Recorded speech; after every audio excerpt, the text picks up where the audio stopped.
Hello, hello. Good evening, everyone. Welcome to our meeting tonight.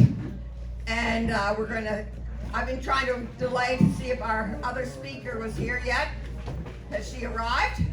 She's in the parking lot, I heard.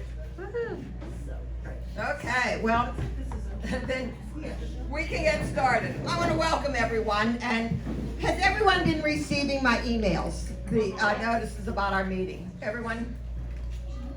Okay. If not, make sure you have our email. You've given us your email address, and we're all set to go tonight. Then, has everyone signed in? Hello, anybody out there? Everyone signed in? Okay, good. Okay. Our team tonight, of course, I'm Karen, and I am the coordinator for the Texoma Patriots. And Anna's in the back. She's my assistant and great helper. Tonight on audiovisual, we have Cindy Gordon. And she got the air conditioner started back here. The champ. I had already talked to them if they couldn't get the air conditioner started, we could move into the center room there. But I think we'll be okay once it starts cooling down. Just wanted to let everyone know we can always use volunteers. So, check the you're willing to help spot if you want to help. Hello. Sorry about that. I think I better turn my phone off too. Okay, we're going to start tonight. Anna, do you want to come up with the scripture reading?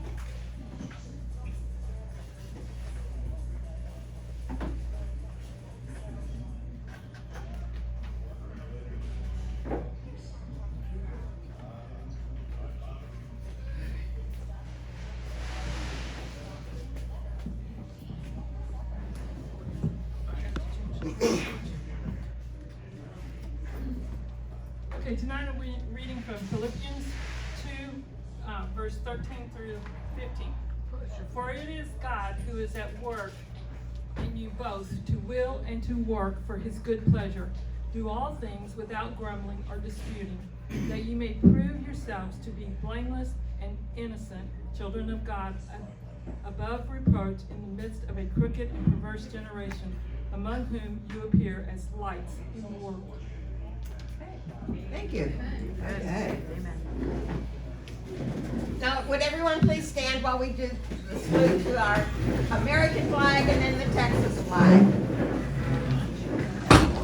I pledge allegiance to the United States of America and to the republic for which it stands, one nation under God, indivisible, with liberty and justice for all. And now our Texas flag. Honor the Texas flag. I pledge allegiance to thee, Texas, one state under God, one and indivisible. Okay, you may be seated.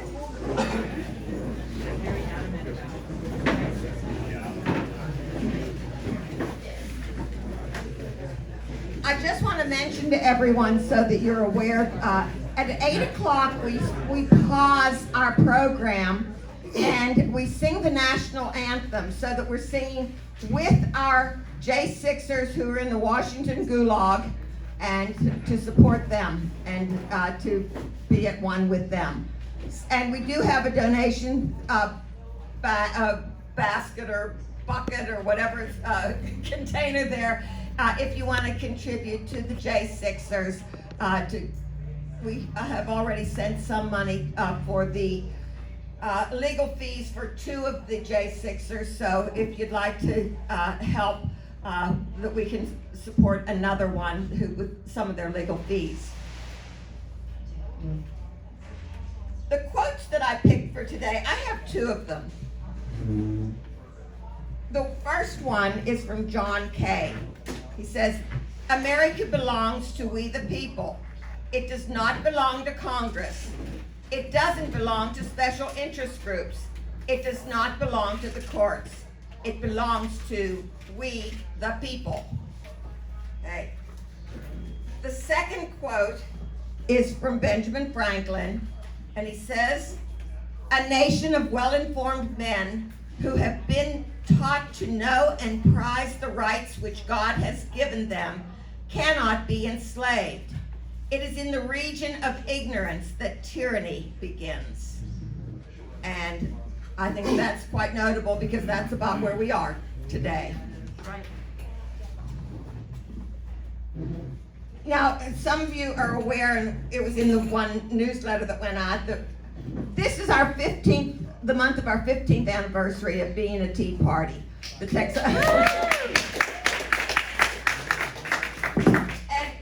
we're going to have cake afterwards. We have a pretty cake here, so we'll be ready for that.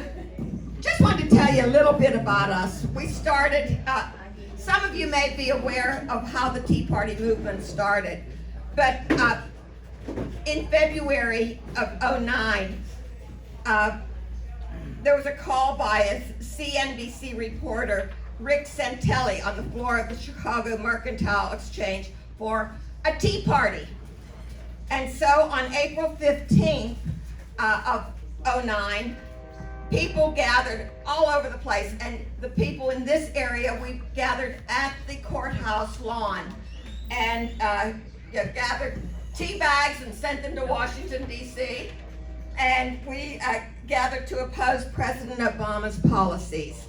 This was the start of the Tea Party movement, an American fiscally conservative political movement within the Republican Party. It was a major factor in the 2010 wave election in which Republicans gained 63 House seats and took control of the U.S. House of Representatives. In Sherman, Texas, we met on the grounds of the Grayson County Courthouse, and people came from all over the area. And like I said, many people got tea bags and sent them to Washington. Washington didn't like that too well, but anyhow, our Texoma Patriots Tea Party started then in August of '09. With a Kill the Bill march, we gathered at the Federal Building and marched down the street to the courthouse, and there we had our rally. And we had people, all kinds of speakers. Larry Phillips was there, and the march was led by the House of Representatives, Ralph Hall, and me, arm in arm, marching down the street. And we met at the courthouse then and had the rally. Citizens and elected officials gave talks and expressed concern over the new administration's policies. We are a grassroots organization. Now we meet regularly, and we have grown to be a force in the area.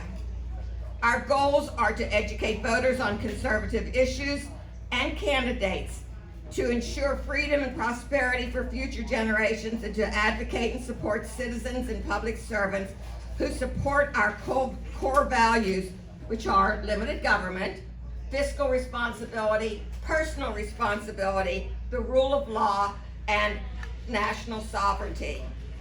So we invite you to join us and attend our meetings and participate in the different activities that we have.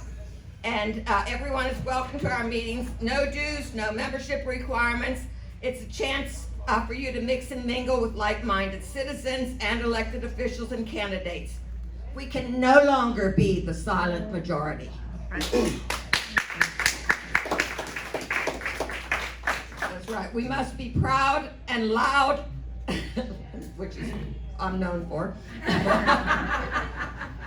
and a generation with a bold voice. We must let our elected officials know how they should vote and support their constituents. And we have been effective in doing that. We've had some changes, so we need a few more. We have, you can contact us, and you have our information on how to get in touch with us. So that's the Tea Party from our area, and like I said, it's been a 15-year journey, and we're on our way. Our next meeting is going to be September 19th, and we're having So far we have confirmed the 3 candidates for the Criminal Court of Appeals. Gina Parker and is the one who I've been dealing with. And so that's going to be at the courthouse. It's going to be a meet and greet, and it's going to be up in the activities room of the courthouse. So put that on your calendar, September 19th at the courthouse. We try to bring in, and we're going to be inviting the ones of the Supreme Court candidates, John Devine, and I've forgotten the other guy's name, but as well as the 5th District Court of Appeals. So you need to get to know them, be able to look them in the eye, and ask them questions, and talk with them, because we have to vote all the way down the ballot. It's extremely important that we get conservatives elected. Back when we had them here the last time, this was a picture of the ones that we had. All of our candidates from the 5th District Court of Appeals got voted out. All Democrats in, whether they were qualified or not. And it's been a disaster. So now we're fighting to get at least 4 back on the 5th District Court of Appeals. So come meet them and bring friends. Another thing that we're going to be doing is I'm going to be holding some classes, or at least I'm going to start with a class in early September for poll watching. So we have a sign-up sheet in the back. If you want to get in the poll watching class, please sign up. And I'll be talking a little bit more about how important it is that you do get involved and start doing things. We need poll workers, poll watchers, greeters, voter registrars, everything to help make sure that this election runs smoothly and that there is no election fraud. And that is our job as we the people. Okay, I've had a request for a flag waving event on one of the bridges. We've done these before, they're a lot of fun. Usually a Saturday morning, we get up on the bridge by Albertsons in, was it Sherman Denison area there, and hold flags and signs and wait for the people to go by and honk. Especially the truckers go by, they go, ooh. So it's fun to hear them and have them participate. So do plan to come, and I'll send out information. How many would be interested in taking part in doing it again, a flag over the bridge, flag waving? Okay, good. That's enough to get us going. Yay. Okay, so I'll keep you informed. Kids are welcome, and everyone, we have a good time.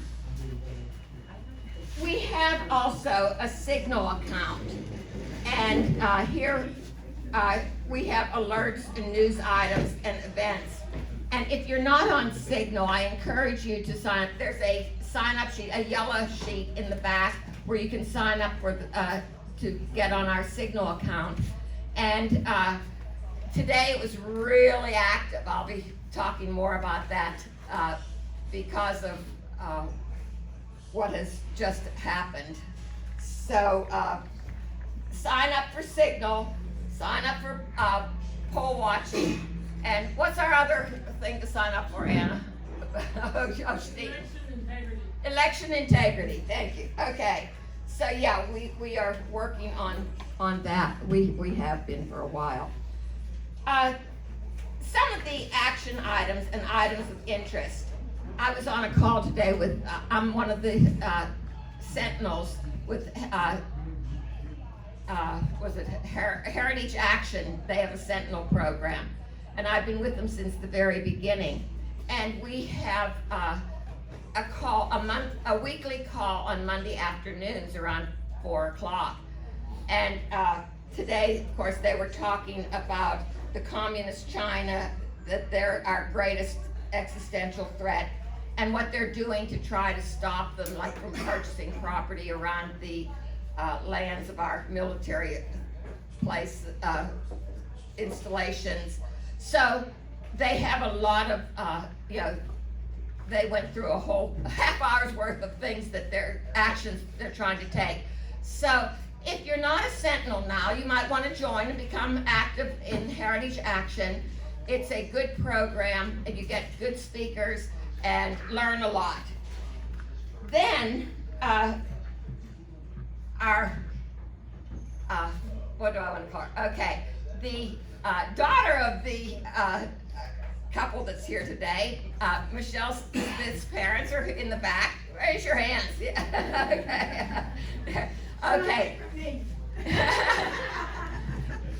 They, let me see if I can bring this up. I thought I was going to have a quiet, not a whole lot to say, but today. But she changed my plan. Michelle changed the plans today. I got this. Let me see if I can quickly find it. Okay. I got this. Guys, we need some help. And then she gave a site to click on. Said Friday is the deadline to register putting God and the Bible back in schools. So this means each one of us needs to be involved and get involved in this action that's going on right now. We have till Friday to get the words in. Right now, the Christians are not registering. We need public input on this from Christians. And one of the gals on the our Signal group wrote, Michelle Smith, are we just adding our inputs to the comments to add the Bible back into schools? And she said, yes. And then Diana Richards, back there said, do you have a moment to talk? Is Ken Paxton for the amount of Bible/Christianity's teachings in the OERs? Now, OER stands for, help. Open Education Resources. Okay, and yeah, this is a printout that I have if you want to take a look at it after the meeting. It's submitting public feedback on that. So anyhow, if so, how should TEA and SBOE handle them when all world religions demand that they are taught in schools too? And it goes on for a while, and then Tina responded back earlier, great, I'm doing it now. She was submitting her thing. So anyhow, it goes on to how we can take part, and then dropping down, Diana wrote, right, and General Paxton would need to be willing to take this to SCOTUS to overturn the 1962 and 1963 cases that removed prayer and Bible reading from our schools. And Michelle writes back, yes, he would.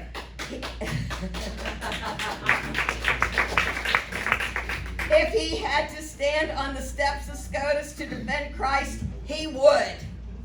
So anyhow, this is information on the 2 critical court cases that occurred before sex education could be brought into the schools. So we have, like I said, we have a job to do. And I'm going to count on all of you to participate and get involved. This is our job right now. We the people, and like, let's see, Benjamin Franklin said, it is in the region of ignorance that tyranny begins. So if we remain ignorant and don't participate, we lose. Okay, so that's a little bit about how we can communicate with one another on Signal, and I'd like to grow our group a little bit. So if you want to get involved and you don't know how to do it, Glenn, who is unfortunately on a business trip today, he'll be glad to help you get set up with that. Okay, so any questions on that real quick? Okay, moving on then. The GOP headquarters is now open. Brent? The address is 300 North Crockett, Sherman. Do you have anything to say about it? Come by and see us. Okay. It's, our hours, if you do a search for Grayson County Republican Party, the hours will be in the Google return. And, the address is there. We do have Trump signs for a $10 donation. We have some here. We also have some of Shelley's signs and some of Kermit's signs. Okay, so there's signs for you to pick up and or contribute to and or can pay for. So, and the reason they're charging, I'm told, is that they had to have them printed. The Trump signs, they're just not available from the headquarters. Now, what about cruise signs? Are we getting any of them? The tracking shows they're supposed to be in sometime this week. In sometime this week, okay. It would be last week, but they're about to be late. Okay, so this year they did assure me that there would be cruise signs because his last manager didn't like signs, didn't believe in them, and wouldn't have them printed. Well, we have 100 coming. Okay, What is what they're saying. that won't last long. So if you want them, get there early to get them. We have to print them. We will. Okay, on to some miscellaneous things. There's, how many of you are familiar with Bonhoeffer, the name? Okay. A movie is coming out by Angel Studios. Dieter Bonhoeffer was a German during World War II, and he was a pastor, a spy, and an assassin. In the turmoil of World War II, Dieter Bonhoeffer, a preacher of love entangled in an assassination against an evil tyrant, of course we know that was Hitler, and that would force the world to ask the question, how far will one go to stand up for what's right?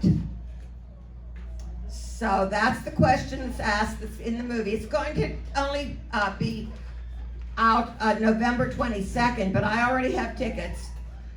If you order early, they're $5 a ticket, and then they'll send out who the what theaters they'll be playing in.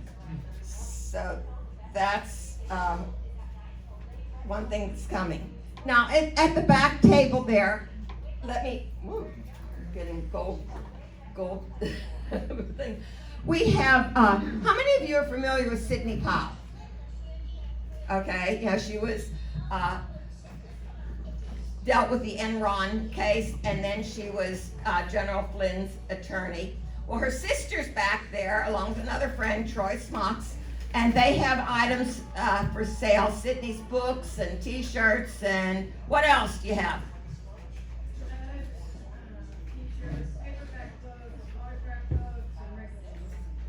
Okay, so afterwards you might want to stop by, see what they have, and support Sydney because she's been working hard with the computer Dominion, and isn't she working out just with Dominion, or is it ES&S or what?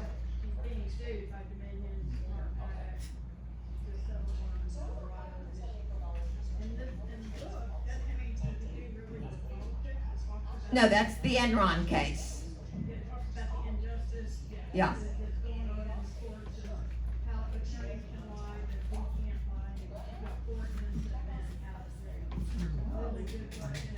It is a good book. We had Sydney back in 2015 come talk to our group, and I'm working on getting her back October, November time frame. We're going to see if she will come again and talk to our group. She gives a good talk. So get an update on what happened back then. She's the author of the book License to Lie, Exposing Corruption in the Department of Justice, and it's a good book. Okay, so you can go see her sister Maggie in the back there. Okay, and next we have election information. There is going to be there's a special election. Sherman is having a special municipal election, and that's going to be held Saturday, September 14th. And we have 3 candidates running for place 1 for the, let's see, what do I have here? Sherman City Council. And the 3 candidates, you probably have seen the signs around town: Sandra Melton, Casey Rivas, and Clay Barnett. So if you want any information on the times and dates when the polls are open, I have that here for early voting and for election day, and what polling places are open. And vote for number 3 on the list. Okay. Okay. Number 1 is disappointing without anybody reading. Right. He's saying, you know, most people just, well, I don't know any of them, so I'll vote for number 1. But yeah, that's Sandra Melton, and then number 3 is Clay Barnett. Karen? There will be a debate on the 22nd of August between those candidates. Okay, I couldn't find that on your website. It hasn't been posted yet. Oh, okay. What's the date? 22nd of August. 22nd of August at the courthouse. That's correct. Starts at 7 o'clock. Doors open at 6. Okay. So if you live in the area and can vote or want to support any of these 3 candidates, do show up for the debate. And I'm glad you were able to pull it together and get one going. Okay. Talking about candidates and that, while we're at this point, I'd like to, all the candidates in the room, either elected officials and or candidates, to say who you are and what you're running for. So we'll start over here, and we'll let Kathy even talk, since she's start there. I'm Kathy Puckett. I'm the TFRW District Clerk, District Director for Senate District 30, and active in the Republican Women's Club. Okay. President. So we don't have to vote for her. She's already voted in, but she, okay. Robin McCoy, Precinct Chair for Hal. Okay, good. Is it 106? Yes. Okay. Art Arthur, Grayson County Commissioner, Precinct 2. All right, good. Mike Shaw, Precinct Chair 207, and parliamentarian for the county party. Great, okay. Diana Richards, Precinct Chair 304 here in Sherman. Okay. Going around. Okay, coming down this way. Debbie Flanders, Precinct Chair 410, Secretary of the party and Vice President of the Women's Group. Not busy at all. Okay. Okay, anyone in the middle doing anything? We'll let you hear from Brenda later. Okay, we'll start here going up the row here. Anyone until we get to Shelley? Oh no, first we have Betty. Betty Davis, Precinct Chair 205 Denison. Okay. Shelley Luther, Republican nominee for House District 62. Okay, good deal. You're here. John Kermit Hill, Republican nominee for District Attorney. Hey.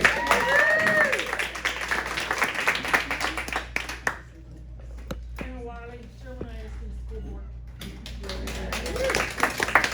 One school board person. Hey, we have to work on getting those school board members elected. Okay, Sarah. You want to skip me and then just go to Brent? No, you can, even though you're not elected, you're part of the party, so let's. She's about to speak. Right, I'm going to. Yeah, okay, yeah. I'm Brent Lawson, I'm the chairman of the Grayson County Republican Party. I'm Carla McDonald, Mayor of the City of Howell. Okay, well, that's a nice representation of candidates and elected people. I appreciate you all coming and taking part tonight. Thank you.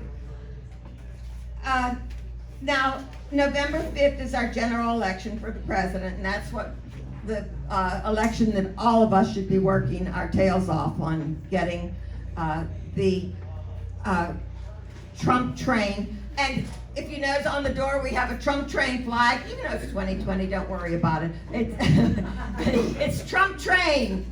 Ta-da! So we have about 3 of those for sale and 1 Pop MAGA. So if you want, we're selling them for $10. We have just 4 flags left. So if you want one for on your truck or car or just to hang out in the yard, I have mine on a flagpole in the front yard. So they're available back there on our table. The last day to register to vote for the November general election is October 7th. So one of the problems that I've been working on since I started the Tea Party is getting people at churches registered to vote. Now I know Jim Peterson has been very, very diligent in working in getting the members of his church registered to vote. We need more of you to participate and become a voter registrar, and that's easy, a 15-minute video, and then you get your paperwork and you can register people, not only at church, but anywhere where we have like-minded people that we want to register them to vote. So please consider doing that because it's really important. We've had a bit abysmal turnout of Christians. They tend to not vote. I was going door to door. One guy said to me, he said, "Oh well, I just depend on God to take care of it." No, it takes you getting and going to the polls and actually pulling the lever or filling in, pushing the dots to get people elected. Yes, Linda. Is that training at the election admin or? Yes. The election administration building across from the courthouse. So would you go in, how would you do it if you, I mean, I already did it, but mine is expired and I don't remember how I did it. Okay, you go in there and you might have to make an appointment now. I'm not sure what the procedures exactly are, but they have classes. I know, for me, I just sat down and took a 15-minute video and then just keep renewing. But we need you to get there and we have to be workers this And the time. cutoff date for that, did you say? October 7th is the last day to register to vote. But to be a. Up till then, you can go in. Also, we need to remember if anyone's gonna turn 18 by the voting date, they can register now at 17. Yeah. So all of those kids that are gonna be seniors, that's like a huge pool of kids that probably don't know they can register now. Right, right. Okay, Brian, do you want to say something about what you're doing with the young people? Yeah, my name's Ryan Davis, everybody. We are starting a Young Republicans group up here in Grayson County. It's been thank you all very much. It's been going slow, but it's been going good. That's really all I have right now. I'll definitely come back to another meeting and give y'all an update. Okay. If y'all want any more information on that, please. Are y'all hooking up with Turner, Pepper Falls and something? We are actually partnered with them. Yes. Charlie. Yes. Oh, Charlie's. Are you talking about Turning Point? Oh, Turning Point. Well, it's a group. We're going to be associated with them. I know a lot of people with them. We're a separate organization, but they're Okay, good. Yeah, we're glad that you're getting active and have a group that's working to get things going. Okay, so people say, so what do we do between today and Election Day 2024?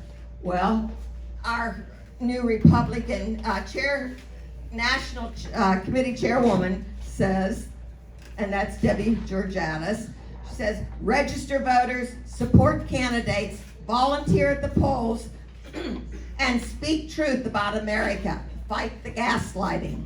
So I'm sure you can find one of those that you can fit into and take part in. Of course, my main thing, everyone laughs when I say, vote Amish.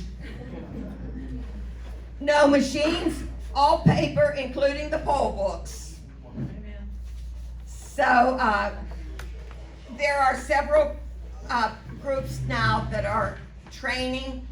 I just took this Zoom call Wednesday the 31st about election security. Then the party has some things going, a Zoom election integrity class. I took it twice because I wanted to make sure I got all the information right. So you can sign up for something like that. And then there is Trump Force 47 to support Trump. So there's a lot of things that you can get involved in. And you know, each one of us has different talents and different abilities. Oh, I better shut up. But anyhow, so that our speakers can talk. But anyhow, you know, we need, just like the Virginia Governor Youngkin, he mandates all paper ballots for presidential elections in Virginia. We have to get after our elected officials and get them off their duffs and make sure they put through legislation. That's why we have Shelley running now, because we were working for election integrity. Oh, yeah. So anyhow, this is something that I can't skip over. This is from Major General Higginbotham, and it's on Kamala Harris's background. We have to defeat the Harris-Walz team. This is history of Kamala Harris. For your knowledge and interest about Biden's VP. And this is an editorial that he put out in, well, you can look at it if you want to afterwards. Kamala Harris's father was an avowed Marxist professor in the economics department at Stanford University in Palo Alto, California. Both of Harris's parents were active in the Berkeley-based Afro-American Association. Fidel Castro and Che Guevara were the heroes of the Afro-American Association. The group's leader, Donald Warden, aka Khalid al-Mansour, mentored two young Afro-American associate members, Huey Newton and Bobby Seale. They created the Maoist-inspired Black Panther Party. And so, yeah, she was involved in that. Then it goes on that following her graduation from college, Harris returned to California and subsequently became the mistress of Willie Brown Jr. And he helped her get her start. Brown was elected as mayor of San Francisco and strongly endorsed Harris's Marxist political philosophy. Is this where we want America to go? No. No. We have to really make sure that, you know, our flag's fallen down off the door. Okay. So anyhow, while serving as the San Francisco district attorney, Kamala Harris mentored a young San Francisco radical Maoist activist, and I don't know his name, Latifah Simon. And it goes on how she has worked in that circle. And Kamala Harris's sister, Maya Harris, was a student activist at Stanford University, and she was closely associated with Steve Phillips, one of the leading Marxist-Leninists on campus, and a longtime affiliate of the League of Revolutionary Struggle, a pro-Chinese communist group. And it goes on. Harris's husband, Doug Emhoff, works for the law firm DLA Piper, which boasts nearly 30 years of experience in communist China, with over 140 lawyers dedicated to its communist China investment services branch.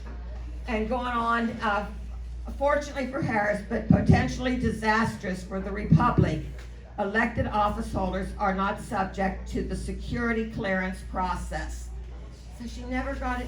I mean, I've been vetted for my top secret clearance, but she never has been even vetted. So, she can take elected office, she can become our president, if we allow it. So anyhow, the U.S. Constitutional Republic is being threatened by the People's Republic of Communist China externally, and by their very active espionage operations within the United States.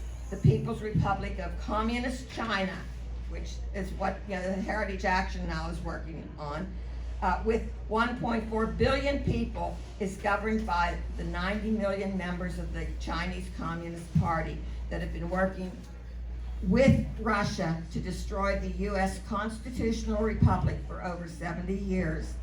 And we recently had Trevor Loudon here. He has a good article on Kamala Harris that you might want to look him up and read his article. And I'll conclude with, American voters must alert their fellow Americans that Kamala Harris is a very serious national security threat to the very survival of the U.S. Constitutional Republic. She's been a fellow traveler of Marxists, communists, Maoists, socialists, progressives, and Chinese communists for over 35 years. President Trump had much more background information on Kamala Harris than they presented here, and he was correct when he accused Kamala Harris of being a communist subverter. So that's what we're fighting, and I beg you, I plead that you get involved this time and take action and do what you can to make sure that Trump is elected in 2024. With that, we'll turn it to a lighter topic, and I'm not going to introduce our two speakers because I've already sent out their bios a little bit about them. So I'm going to welcome to the podium here. Are you doing it individually, or are you going to be talking together? Because we have two mics, one for each of you, if you want to come up. So Sarah Buskirk, who is the Grayson County Vice Chairman of the Republican Party, and Brenda Randall, who is the Vice Chair person of the State Party. So two of them will be talking to us tonight how we can win. So you're on.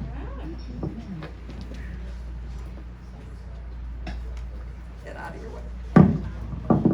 Yeah, I'd give you more time. Okay. These papers on the stick. Yeah, it's comfortable here. Okay, you're on. Both mics work, so you have your pick. Do I have to hold these or can they hear me? You have to hold them. Do you want a headset? Maybe. We'll see. Okay. We'll see. I wasn't prepared. Turn it on. I wasn't prepared to hold a microphone, but let's give it a try. Okay, so I blame Karen for my spiel that I'm going to give tonight. She gave me an open rein of what I wanted to talk about. I know I was on with Marshall, a lot of us were on with Marshall Bell last week on the Conservative Coffee Talk. We didn't give a whole lot of our bio background on purpose because we knew we would be here. And this will probably be the only time you get to hear about me. I try to stay in the background quite a bit, okay? I want to start out by saying happy 15th birthday to the Texoma Patriots. Thank you. Yeah. I want to thank Karen and all the members who worked very hard to keep our area informed and educated. Thank you for your sacrifice in time and money and continuing all of this for us in the Texoma area. Okay, I want to start out by introducing myself if you don't already know. My name is Sarah Buskirk, and I am serving as your Grayson County Vice Chair of the Republican Party. I'll give you some facts about myself. I am a Christian, a wife of 30 years tomorrow, mother of 2 wonderful Republican voters, amen. Yay! Yeah. I am a native Texan, and no, I did not count up how far back my genealogy goes. I am a native Texan and a daughter of the American Revolution. My family is made up of Marines, and I married into a Navy family. Yeah. For those that didn't know my father-in-law, I was very proud to call that Navy chief my dad. And my mother-in-law also was in the Navy herself. Now for a little bit of my background in politics, I started out attending Texoma Patriot meetings on education when Common Core was launched at every parent and grandparent in the local public schools. While I was a homeschool parent and teacher, I wanted to know that I could help and protect everyone's children, not just mine. As well as sounded the alarm on all of that was going on, I believe in warnings for protection. The culture we are seeing around us and the patterns in education, the nonsense we were warned about so long ago. The alarms were sounding and not enough were listening in 2008. Do I think all is lost? No. You see, my expectations are always high. In fact, expectation is how our prayers move mountains. Without it, simply, we don't have hope and faith. Not faith in man, but faith in God. And by 2014, I was attending my first county convention. I became a precinct chair for the Denison area and made the nomination along with others to be a state delegate. Not long after that, in 2015, I volunteered for my first Congressional District 4 race with Lou Gelati. That's how I met Brent Lawson. I believe he was on that campaign as well. I scheduled radio interviews, attended some events, and installed and took down large signs in Grayson County. So every time you see a large sign, you need to thank people for all of that installation and tear down. Last but not least, I learned how to poll greet on election days. And my children also helped with signs and commercials. They have had enough experience with meetings, campaigns, and festivals. You may not see them very often. Again, I felt this candidate was the Trump businessman that Texas needed. And during that year, I stayed involved with Texoma Patriots, and I was asked to speak at one of their events, the American Dream event, with Rafael Cruz and Michael Berry. Karen assured me how easy it was going to be to speak about Christian voter engagement and getting out the vote. She's a good recruiter if you haven't figured that out yet. And again in 2016, I was a precinct chair, a state delegate, and block walking for candidates, working local county festivals to get out the vote and promote voter engagement in the area, as well as a volunteer registrar to register new voters to help. Oh gosh, I got to look it up. Okay, I'm not changed here.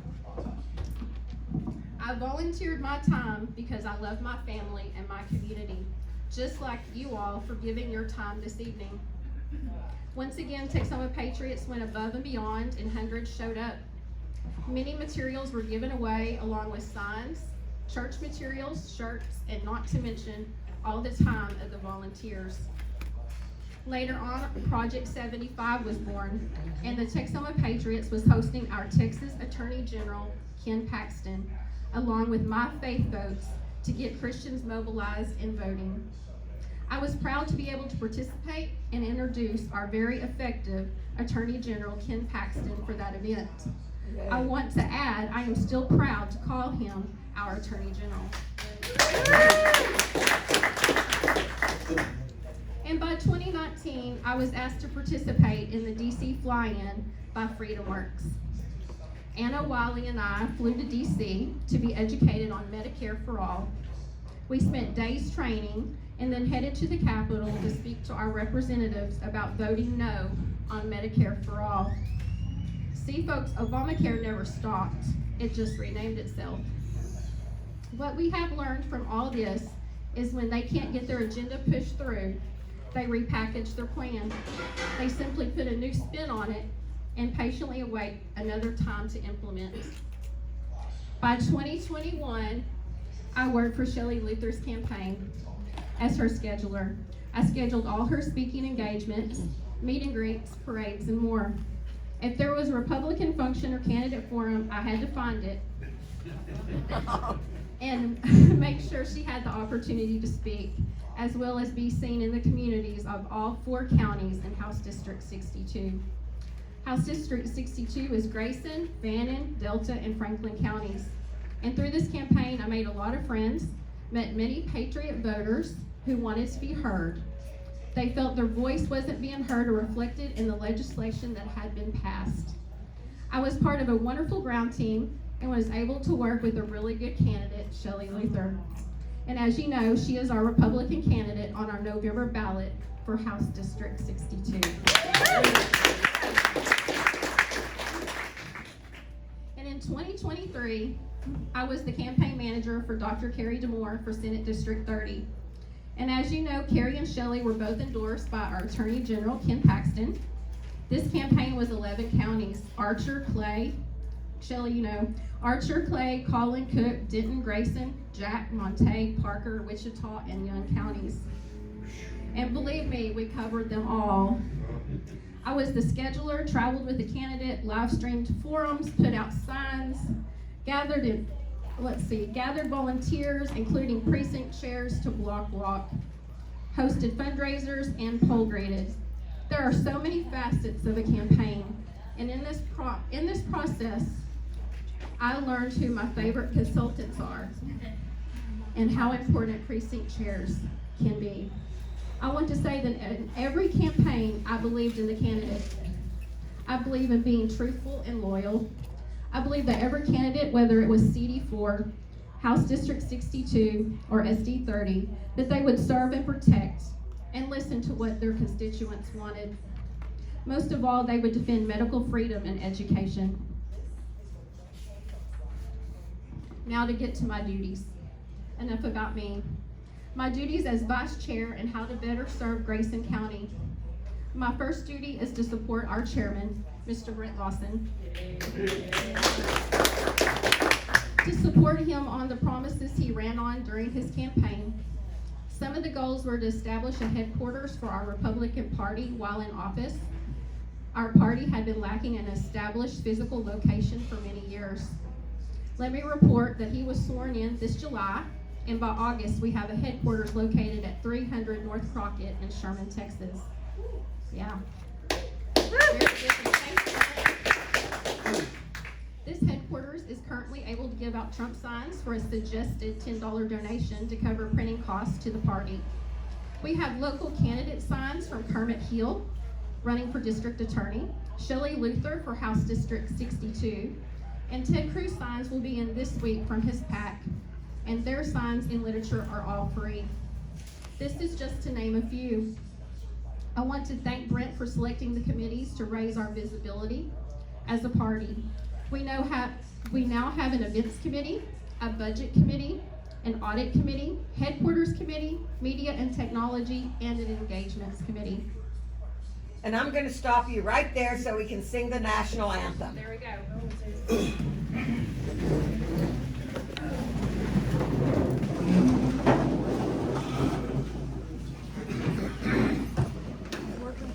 Is it?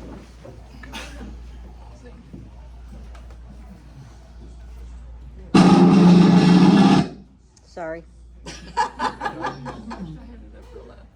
You had it up all the way up? Okay. FM mode.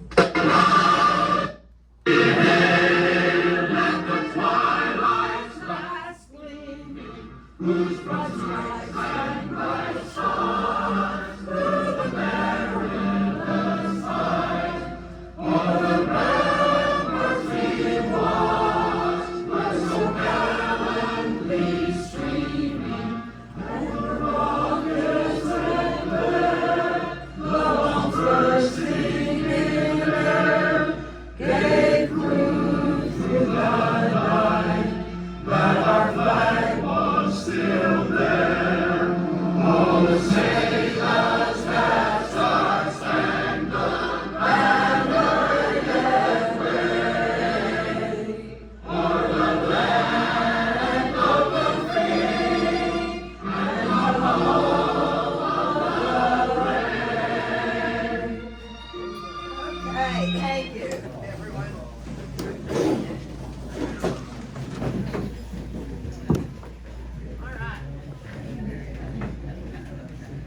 vice chairman supporting the chairman includes covering meetings and events in case of his absence for any reason. And I made sure he pledged that he was in good health before we started all this business. Priorities of our Grayson Republican Party as a whole. Support the original intent of the Texas and U.S. Constitution. It isn't living and breathing and changing in its interpretations. Protection of life. We are pro-life. Personal accountability and responsibility. Small government equals more freedom. Traditional marriage between a man and a woman. Who would have thought that would be a hot topic today? Parental rights to educate their children. Elect Republican candidates up and down the ballot. Unite the party. Heal the division to move forward. Make the Republican Party relevant and visibility. And Brent has done that with the headquarters already. Develop and promote Republican candidates for local elections. And prepare the next generation of Republicans to go on from where we are right now. Now let's talk about promoting our GOP candidates for office. See, she let me have free reign, so here we go. No matter what occurred during the election and the runoffs, we have one main focus. That is keeping the county red. We are red for now, but not if we can't unite and work together. It is very important to keep showing up and voting, no matter whether your favorite candidate is on that ballot. That goes from the top to the bottom in November. And I'm going to share a quote to help put that into perspective. A vote is not a Valentine. You're not professing your love for that candidate. It's a chess move for the world you want to live in. So let's discuss getting out the vote and voter engagement, goals for November and beyond. Number one, we're going to be training all precinct chairs. We have many new ones that have been elected, and we will be physically training them and equipping them to be comfortable and effectively to be able to canvass their precincts and going out with them to launch them into success. Physically, we will be taking them out in groups or one at a time, whatever it takes, especially one at a time with the new ones. In this training and canvassing, we will have each precinct chair to select a captain and as many members for their teams to work their precincts. The bigger the team, the more success and the ability to completely and successfully execute this mission. This team will be mobilized to knock doors, hold functions in their areas, whether it be grilling out to get to know their neighbors, or having coffee and sweet tea socials to engage these voters.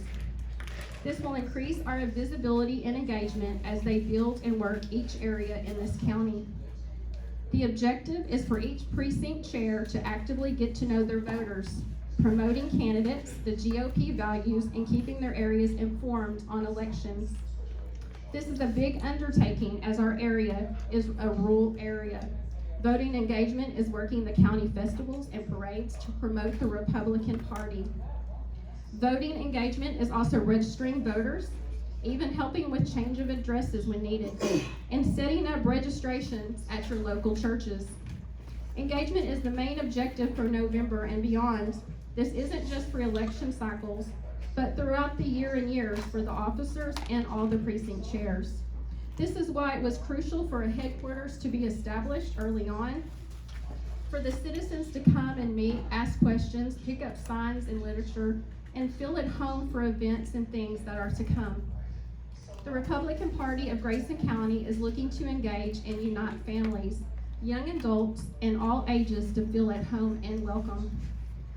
And next is developing our Republican organization, if I haven't put you all to sleep yet. Reviving the Young Republican Organization, which is a group made up of 18 years old to 40 years old. And I know Brent and I barely missed that cutoff. Yeah, right. I'm a 40, but you guys might qualify. These are our voters and leaders of the future. This group will engage the younger voter demographic by holding socials, events, assisting in community outreach for seniors in high school to college, and also to the business community. The young Republicans will be able to use the headquarters for all of these things. the Young Republicans will be a key factor in launching campaign volunteers in the future. We have access to free trainings for those interested in campaign staffing and volunteering as well. I know that was a lot of information in a short amount of time, and if you have any questions, please feel free to ask me or Brent. If you don't know how to find your precinct chair, if you don't know where your SD 30, your Senate district is, your House district, or to vote for Shelley, please come see one of us and we will move you in the right direction, getting hooked up with your precinct chair and where you need to be.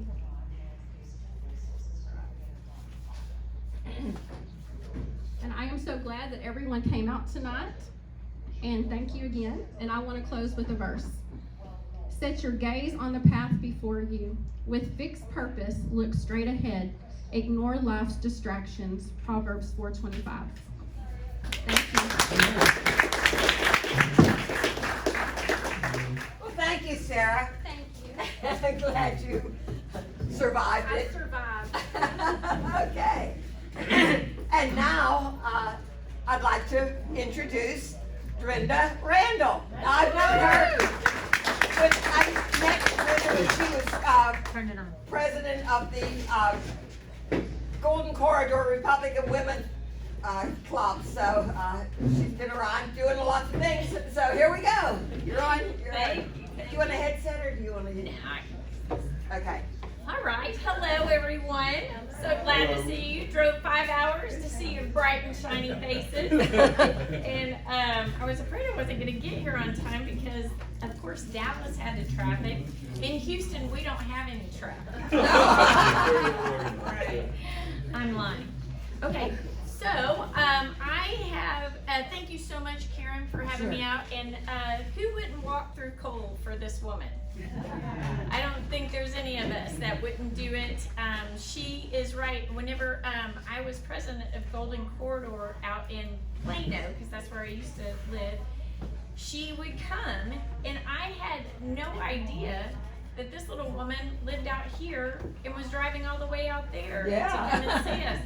Unbelievable. She's amazing. So I've been involved in politics since 2008. I got involved, I just called this guy, he was running for county chair, and his name was Fred Moses, and he was running for county chair, and I called him and I said, if I could help you with anything, I've never done anything political, I vote, but I don't know very much about politics, but if you ever need me to make phone calls, I could do that. So he calls me the next day, and he says, Dorinda, this is Fred Moses. And I was like, yes. And he said, well, remember what you said last night? And I said, yeah, I can help with phone calls. And he goes, no, my wife and I have been praying about it, and we want you to be my campaign manager. And I said, wait a minute. I don't know anything about anything. I don't know any people in politics. And he goes, that's exactly why we want you to do it. So we worked really hard, and he was one of those candidates that worked harder than I did, which that doesn't always happen. And you guys know, sometimes you work for politicians that you work harder than they do. And so I went and worked in every single night, and it was great. What he did say is talk to your family about it, pray about it, and if you want to take this on, let me know tomorrow. So I sat down. We have 3 boys, my husband and I. Can you check to see if the mic is on? Oh. Hello. Yeah. Hi there. You want me to start all over? No. Because I can. So I talked to my boys about it that night at dinner, and my oldest said to me, Mom, you know this is like a huge compliment, right? And I go, I know, right? And so we did it, and we worked really hard, and he won by 65% of the vote. All right. Yep, and he was fantastic. But after that, I was hooked. I was hooked on politics. I had always thought, in which a lot of you have friends as well that sit there and say, well, it doesn't matter. One person doesn't matter. You do matter. Each of you in this room, you already know that one person matters when it comes to politics. And so that's what we've got to stress to our friends so they get more involved as well. And my husband and I, we lived in Plano for 18 years. We moved to Houston for 8. We've been there now. We've got our house up for sale. So if any of you are looking to move to Cypress, I've got a house for you. But I'm also a realtor myself. So and then we're gonna move here. Hopefully get a little bit more breathing room, and hopefully I get more dogs. Which life is better with dogs. And I have 3 of those, and I need more actually. So Saturday I went and did a Trump train out in South Texas. And so when you are thinking that maybe we're not energized, go to South Texas. These people risk losing their jobs and everything to show that they're Republican. And they are amazing patriots. They are turning Texas red in the southern part. And being involved in politics, you always hear the Hispanic community is coming our way, the Black community is coming our way. And every single time after the polls are over, you look at the numbers and you're like, it didn't budge at all. And it really is happening. And I can tell you how electrified they are down there. It energizes me every time I come back. And so I've been down there about 5 times now. I've probably seen about 35 cities in Texas, and it's been a lot of fun. I've got new brakes and new tires on my car. Very good. And an 18-wheeler tried me today, but it was because somebody jarred it out in front of him. But how I got started, I also, whenever I ran his campaign, then I got addicted to politics, and then I was asked by a state rep to work for him, and then I went and worked for Senator, at the time, Senator Ken Paxton, and then he got a promotion, and then I was out of work, and then I got picked up by Senator Bob Hall, and I worked for him. Yay! I've only worked for people that we believe in, right? That's what motivates you to do the amount of hours that you do, because of the fact that you know that Shelley Luther is worth it. You know that she will do what's right by the people. We know that Kim Paxton will do what's right by the people. Bob Hall will do the right thing. So those are the people that you would walk through coal for. And it gives you hope when you see people like Shelley Luther in that character running for office.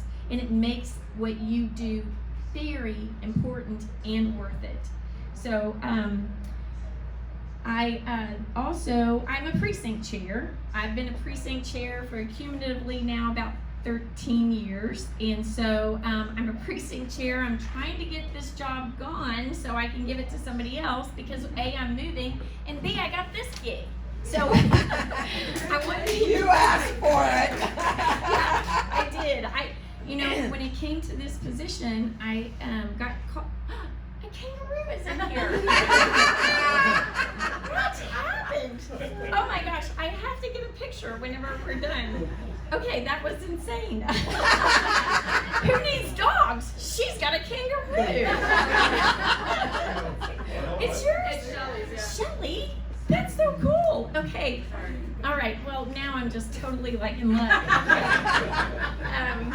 All right, so let's see. Sorry. No, that's a nice little surprise. So being a precinct chair, I can tell you one of the things that I was surprised about in Harris County was it rejuvenated my work as a precinct chair, because what we did is we worked really hard to turn over our school boards. And you all know how hard school boards are to turn over, because people just do any, mini, miny, mo. They don't really pay attention. But thank you, COVID, many people paid attention. And so we had one person on our school board that was supported by the NAACP, and he said, the police officers today are the modern KKK. So he would say just the worst things about our police officers. So we booted him, and we booted another one, and we booted another one. So we took out 3. But what we did as precinct chairs, we all got together and we said, hey, our goal is to do 20,000 houses, to go block walk 20,000 houses. Can everybody do it? And we all said, oh, okay. So we did, because it was very important to us to get that guy and the other two off, because they were doing silly things with the gender stuff, and they were doing the bathrooms things and all of that. So we worked really hard, and we got all three of them off. Then Katie did the same thing. The precinct chairs got together. They did a massive block walk. They got those guys turned over. Then we had another opportunity to get another 3 school board members done, and we said, let's make it 30,000 this time. And this time, instead of going, okay, we went, yeah! And we were like Braveheart when he comes up with all the makeup. Yeah, I'm going to victory. So we did. We turned those 3 over. So we've got a fully conservative school board. Well, we have one that we thought that he was conservative. Turns out he wasn't. But hey, there's 5 of them on the board, so we're good. So, but the thing is that was what was fantastic, was we know that block walking works, but precinct chairs are so critical to every county, every politician. And so that is something that you should know as a precinct chair. And if you're not a precinct chair, you should try it. It's a cool gig. You get to know all your neighbors, you get to know other precinct chairs, and maybe you guys can work together to help take over a school board or something magical like that. So, so many things have happened this year. And oh, by the way, if you're gonna do your flag wigging in a wagon, if you do that, I want y'all to write this down. Send your pictures to RPT, for Republican Party of Texas, RPT Digital at Texas, spelled out, Texas, TEXAS, right? GOP.org. Send your pictures there and let them know whenever you are sending your pictures there what it's from. Just give them a little bite size, so then that way they can post it. And we're putting on all of our social media. Oh, good. Can you repeat that one? Sure, I can. It's RPT Digital, DIGITAL, at TexasGOP.org. So we just did the Trump train. There was a Trump train in South Texas. There was one in Dallas. So we've got those on social media. Because the thing is that the Democrats have been very effective in, is they have been very effective in tooting their horns. And we have just gotten to work, and that's what we do. And also we have jobs. So,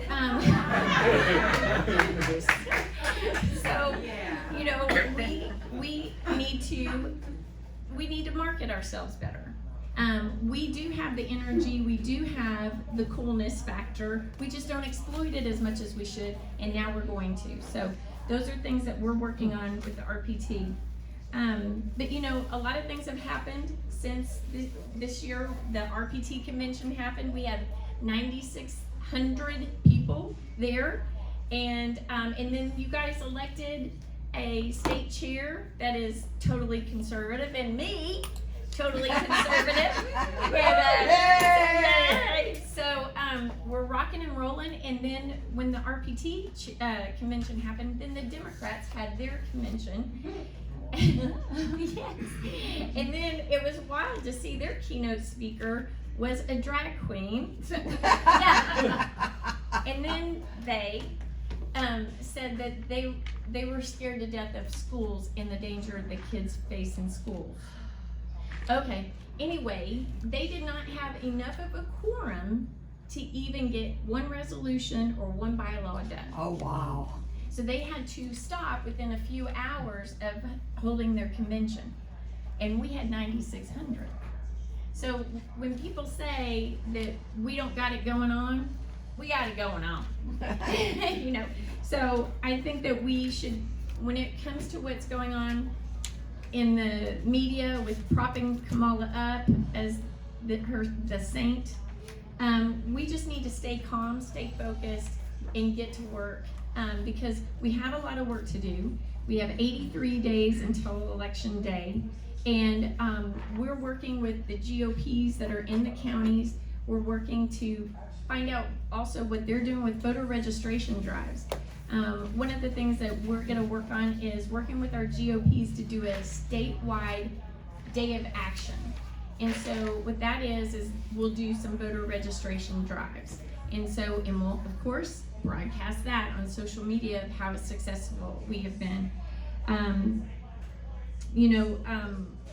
skipping around a little bit because I got to thinking in the car of different things that y'all might want to hear, but I also went to convention, and RNC convention, and I tell you, and you guys know from watching it from home even, how electrifying that was. Because I had friends texting me, telling me how excited they were.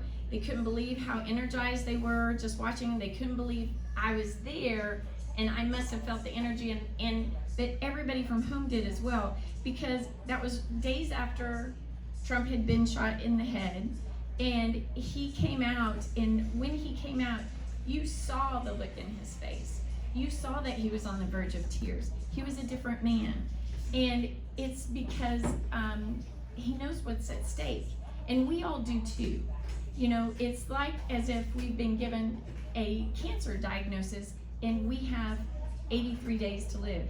We've got to give it all we've got. And when he got back up and he said, fight, fight, fight, he wasn't doing that just to say, fight, fight, fight, to rally us up. He was telling us, he was giving us a something to do, an order. Direct order. A direct order. Because you could see it in his eyes. That's what I rewound it, and I looked at his eyes, and when he said fight, fight, fight, he was going, fight, fight, fight. And that's how I feel. I feel like we have got to fight. I'm getting all emotional, but but we have to make this election too big to rig. We know that they have something planned with these 20 million people that they have let in here illegally. And we have got to make it too big to rig. Karen was right, or maybe it was, I don't know if it was you, which one of you said that, that, I just lost my train of thought, and that it's just gotta be too big to rig, because we just can't let 30% of voters didn't vote in the last election. And that was registered voters that didn't come out. And a lot of them were coming from churches. And so we have to stress that this is very important, because I know that you guys probably have friends too that say the same thing to me. Why should I bother voting? They're just gonna cheat anyway. But it is critical that we make it too big to rig, and that's what you tell them. Because if that 30% of Christians that stayed home the first time in 2022, if they would have been out there, we wouldn't have had the issues that we had. We have to overcome the illegal Biden voters that are here. And that's what you've got to stress. The other thing is that we are happy warriors, right? Do you see the smiles on their faces? No. They're just gloom and doom, and we are energized. We have truth on our side. We have God on our side. We believe in babies being born. We believe that everybody has a right to be born.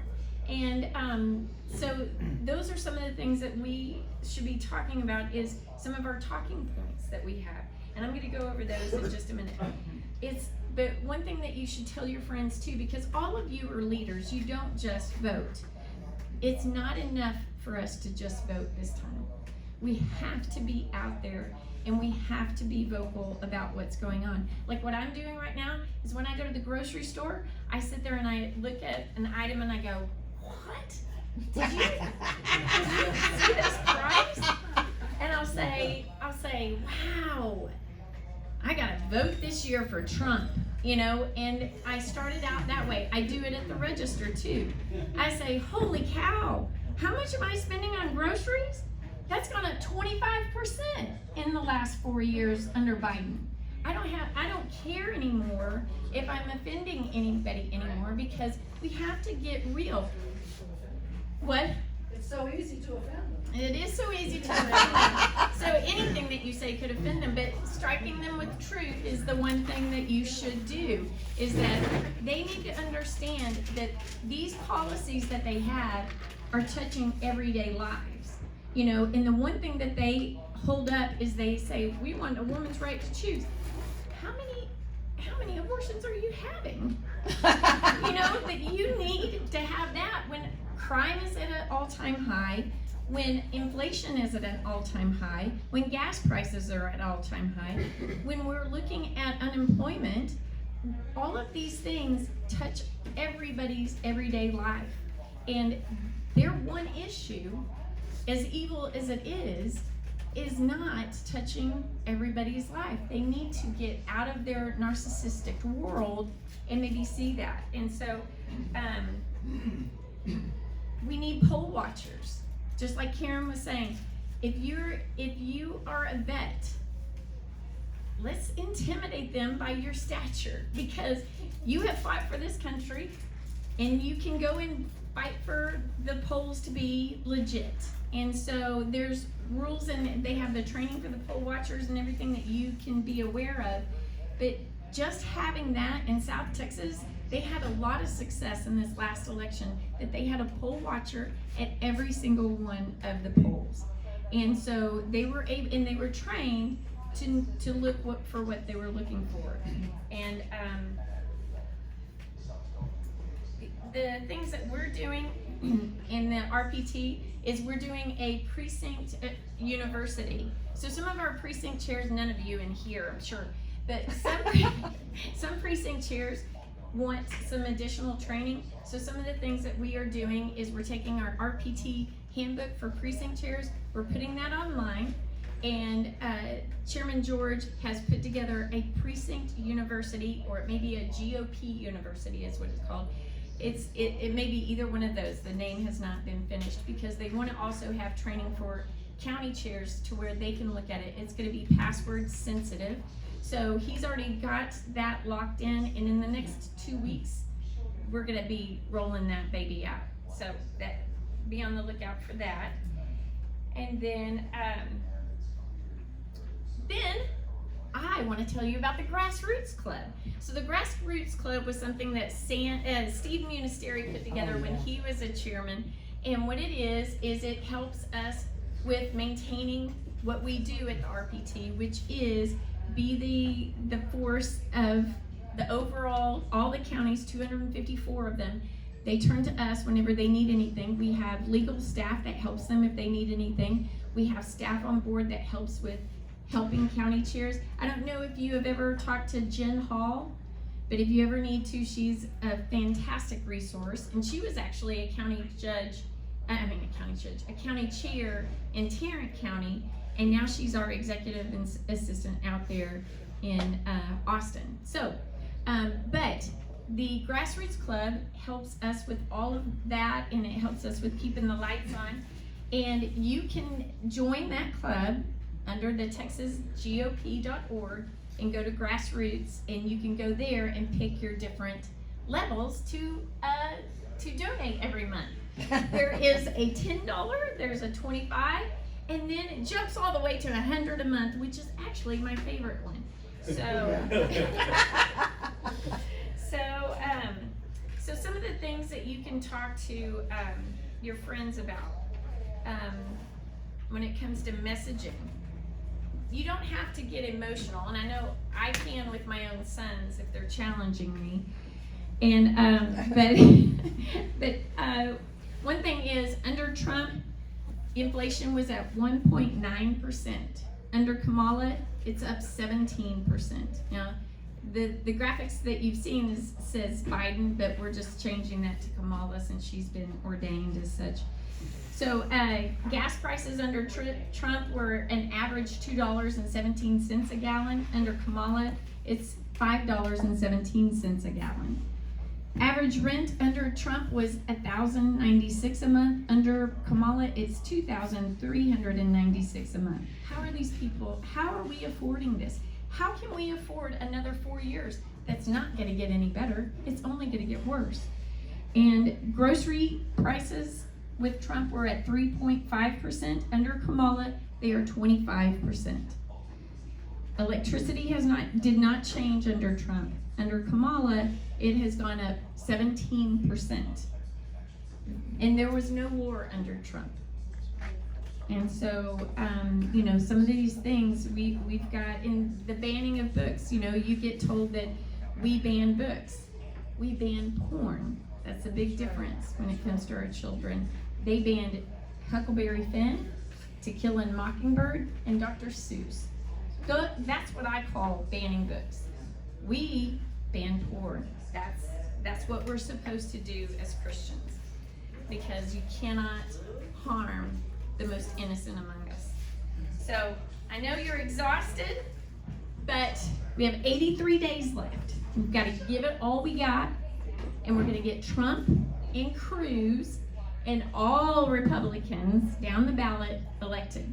So with that, thank you very much, and thank you, and I'll take some questions if you have any. Sarah, come on in for questions.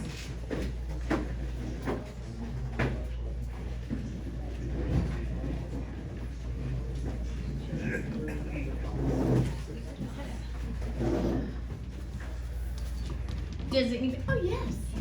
Can you speak to Miss Laura Trump's? She was on Mark Levin, I'm going to say probably about a month ago now, and she was really trying to hit it home that they want everybody to vote early this time because they think that there's something big being planned for the day of voting. Can you speak to that, and if you have any insight of what maybe she's talking about? I don't know. There seems to be a lot of things happening right now that we don't know about, like his plane being brought down. Those are things that we just need to be cognizant of, that they are capable of doing desperate things because they're desperate people. And after all, look what they did with COVID, and they were able to slide a dementia patient into the office. So that's probably what she's talking about, is just get ready. And to be ready, you've got to vote early. And that's what she said. She's like, you know, we know that our conservative backbone always vote on the day of, but she's stressing for those conservatives to not vote on the day of vote. Don't wait until election day. Actually vote early this time, because they're just nervous that something's going to happen.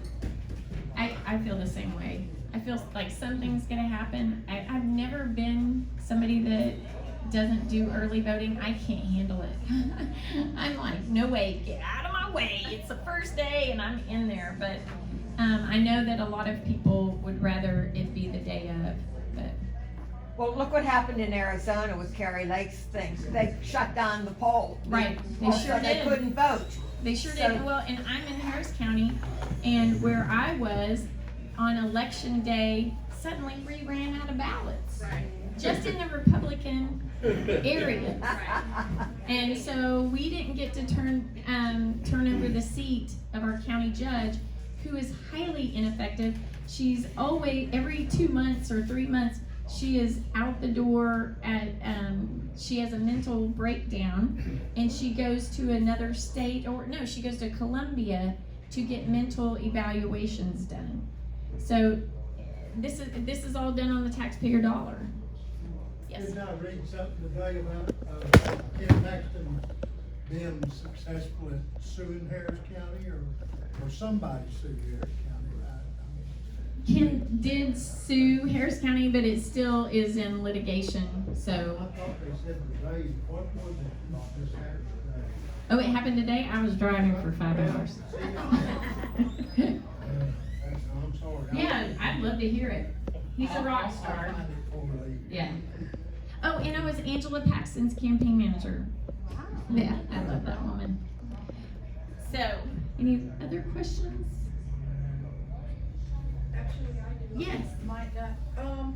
Is the state, GOP platform as pro-life in that plank as it was 4 years ago, 2 years ago?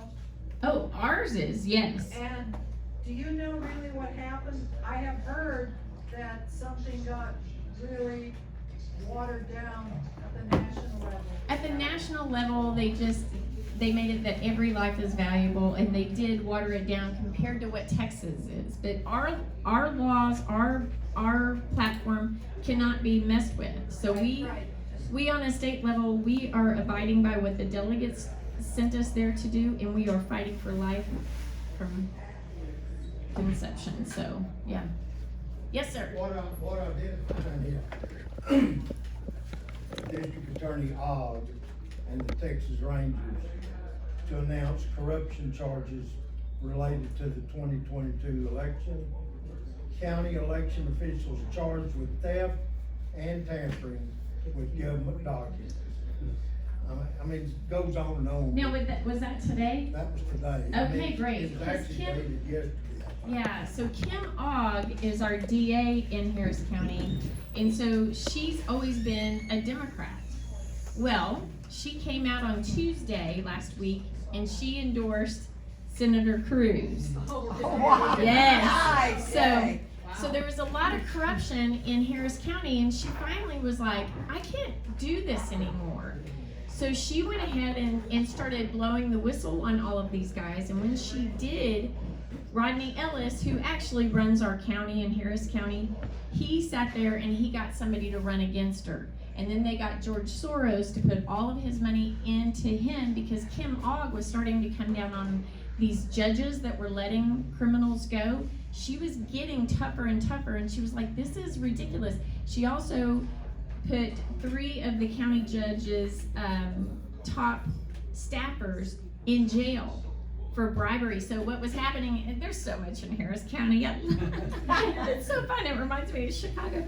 Anyway, so with them, what they were doing is they were taking money from businesses saying, hey, you need to shut down unless you grease my palm.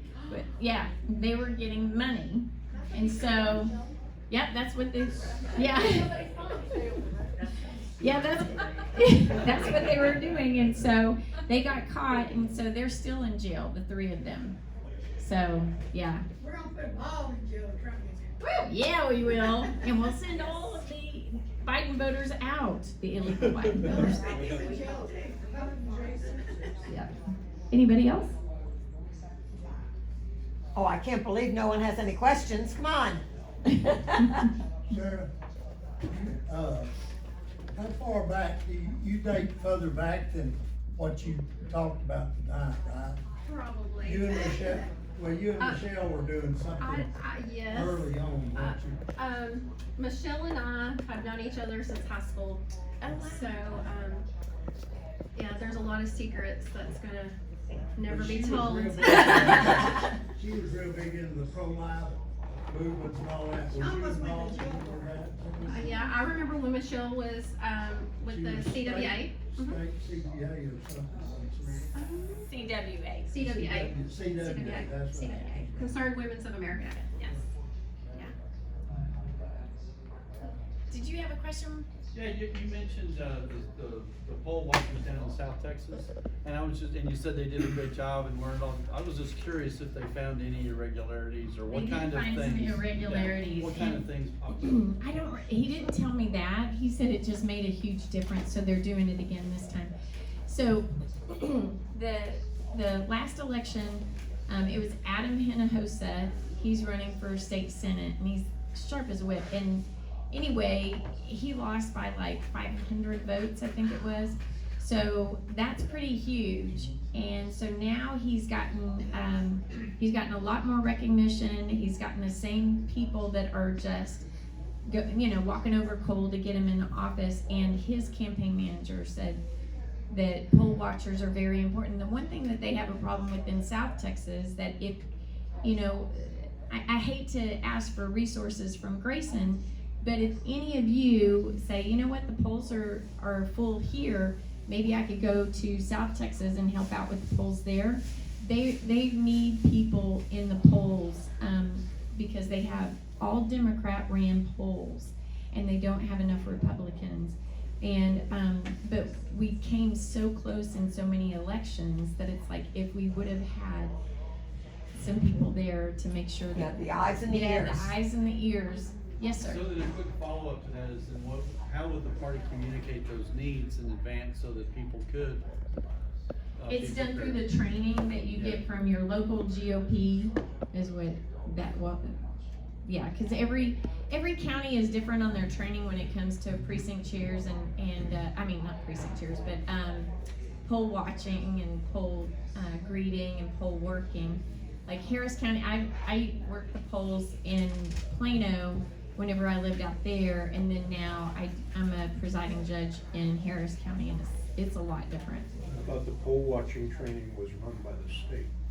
Well, you're right, poll watching is ran by the state, but It's ineffective, it's not good. But you gotta go through it in order to get the certificate. Yeah, that's true, that is you do. true. You have And to- we are updating it, it does tell you things that you look for.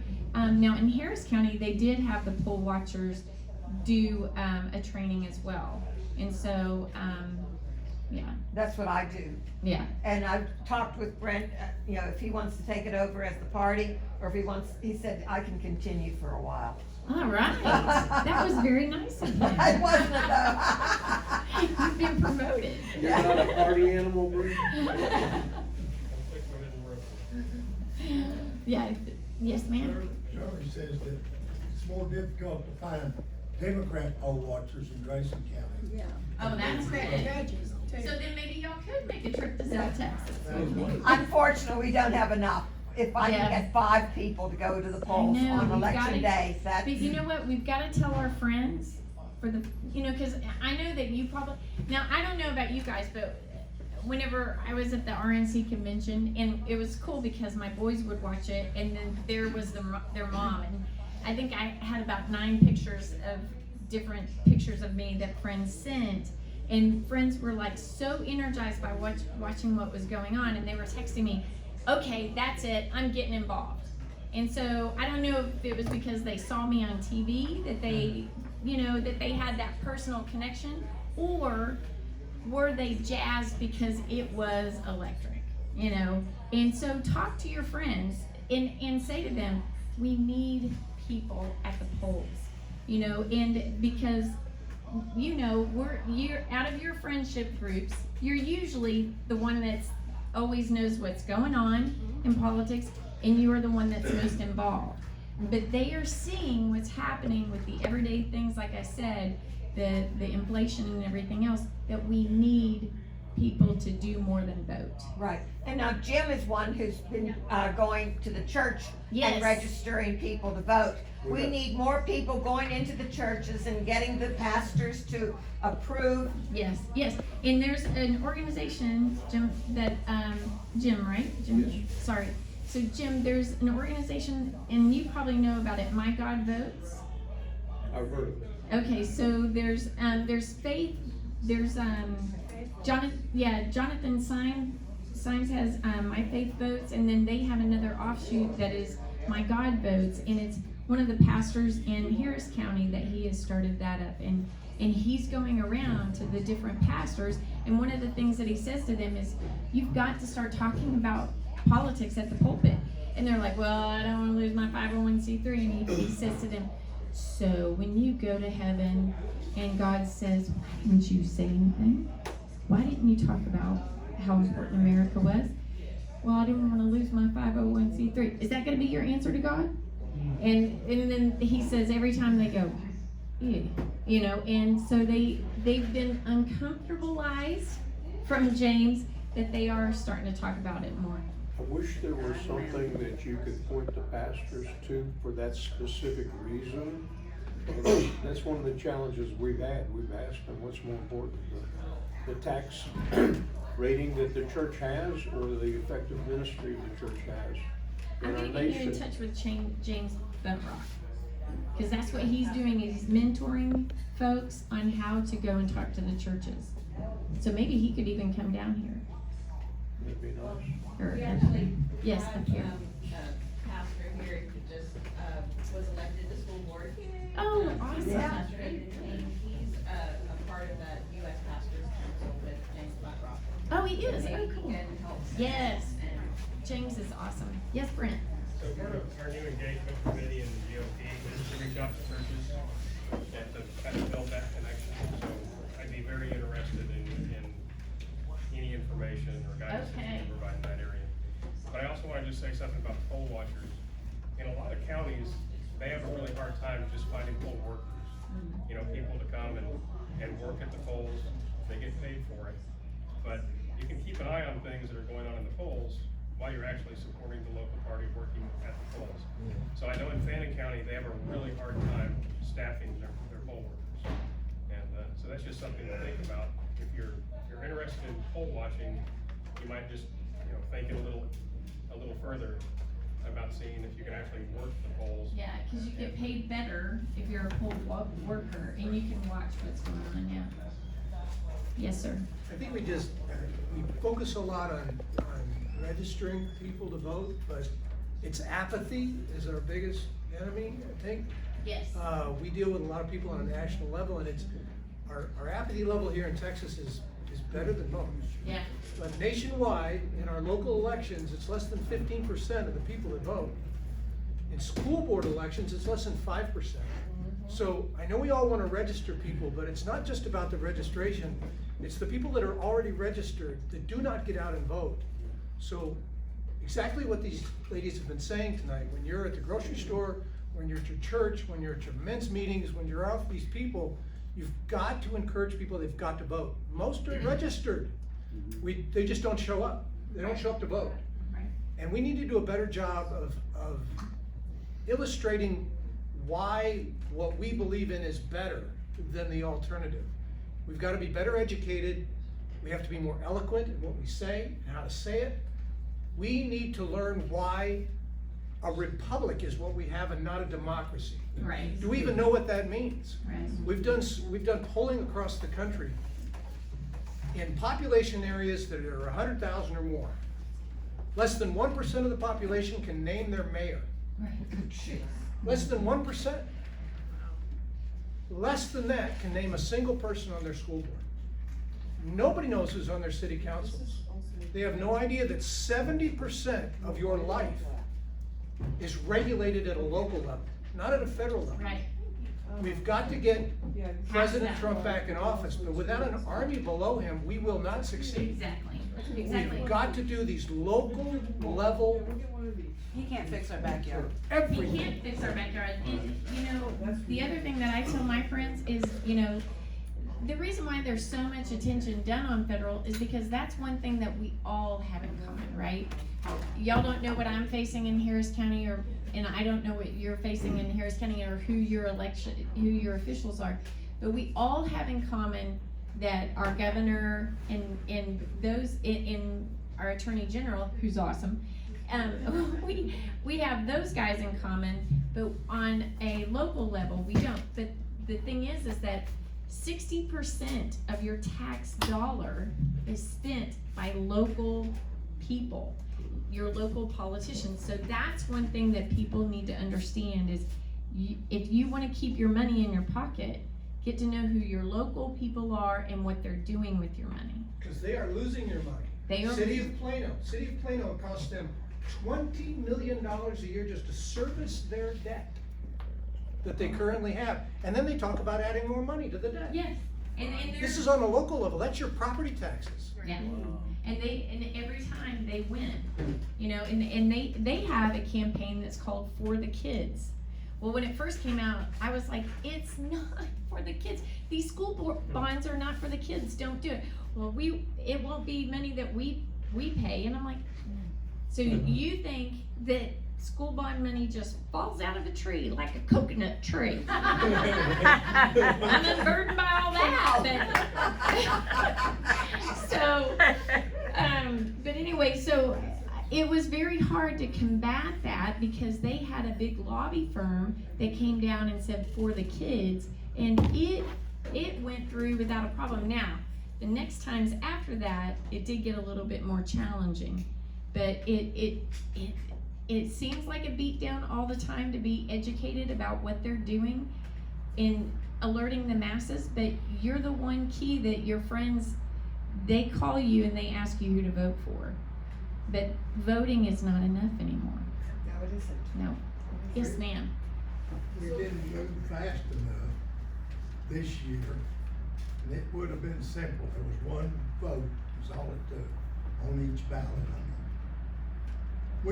We've got less than 200,000 people in Grayson County, and we saddled ourselves with a $459 million school bond. Oh. Now, that don't count all the other taxes that we pay. It's one school, that's a junior college, got a $459 million bond. That just, oh, I got sick of it. Yes, ma'am.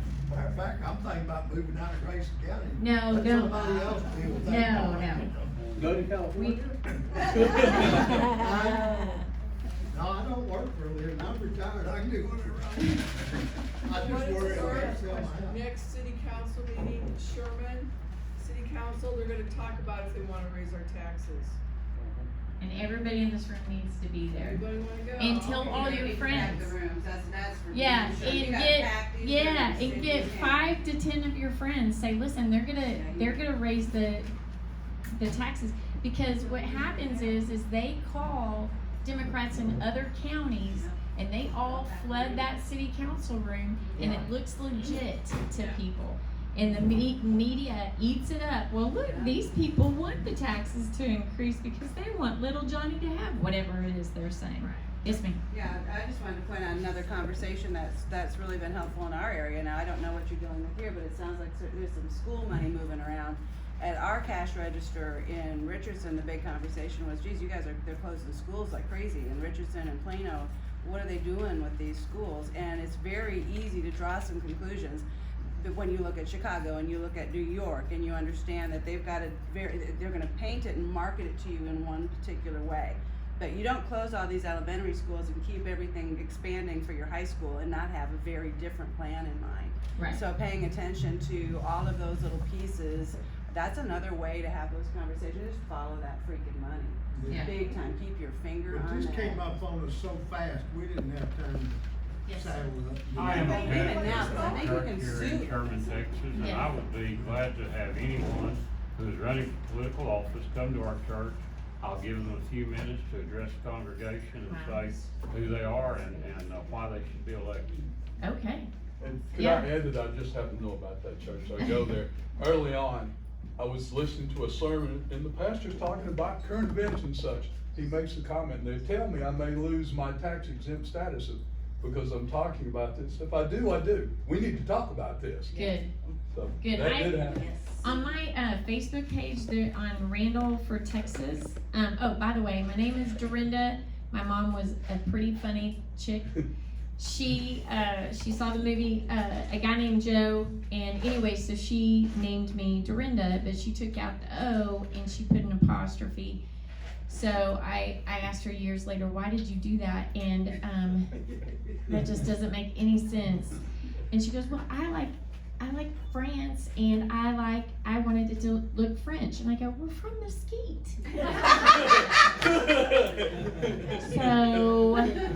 so every time, and so it's D and then it's apostrophe little RINDA, but the computer doesn't like that. So, and I didn't want to mess with it. So all of my stuff says Randall for Texas. So on there, there's a pastor on there that talks about how important it is to talk about politics at the pulpit. We have one locally, in, I guess, Collin County, what's his name, Burton, Anna, what? Brandon Burton. And Burton. Yeah, and he has, Daniel Nation. He has. Oh, yeah. I've Okay. seen, yeah. He's the one that organized the buses to go down to Austin, and we were on a couple of the trips down there. And he has come up with a situation where they had just about closed the church down that he and his family ran, and he came out with a Corporation B, where he can pay rent to the church and he can preach anything he wants in the church. So Corporation B for the pastors or for the organization, and they can use the church, and they are scot-free. Wow, that's awesome. Do they still get a tax exempt status though for the church? Oh yeah, no problem. It doesn't affect any of that? No. That's great. I wonder, But of course, I knew they did it because they're Democrats, but you go in some of these black churches and some of them, they don't have any regard for that at all. They preach it like they want it, you know, you vote for this Sheila guy. Jackson Lee used to go into the churches and just barge in and say, I'm gonna do the sermon today. And the churches there didn't really like her. I mean, even, but. Okay. I have to say that if y'all are looking for a church in Sherman, or if you're in Oklahoma or whatever, my church, actually he's got sermons called Politics in the Pulpit, and he is not gonna stay silent. That's Victory Life here in Sherman. So I feel like you're gonna find that at all the different sister locations in Durant and all the way through Texas and Colorado.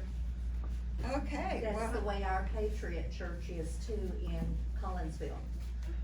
Yes, ma'am?